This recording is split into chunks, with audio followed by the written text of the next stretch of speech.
In the beginning, before there are words, or syntax, or discourse, there is speech. Speech is an infant's gateway to language. Without exposure to speech, no language or at most only a feeble facsimile of language develops, regardless of how rich a child's biological endowment for language learning may be. But little is given directly in speech, not words, for example, as anyone who has ever listened to fluent conversation in an unfamiliar language can attest. Rather, words and phrases, or rudimentary categories or whatever other information is required for syntactic and semantic analysis to begin operating must be pulled from speech through an infant's developing perceptual capacities.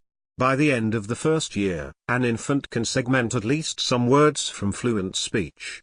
Beyond this, how impoverished or rich an infant's representations of input may be remains largely unknown.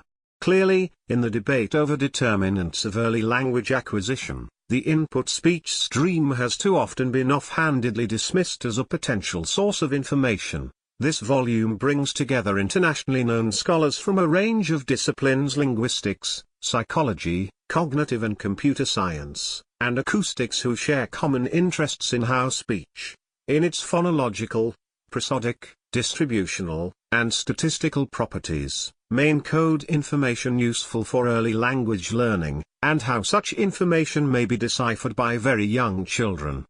These scholars offer a spectrum of viewpoints on the possibility that aspects of speech may provide bootstraps for language learning, contribute important, state-of-the-art findings across a variety of relevant domains, and illuminate critical directions for future inquiry.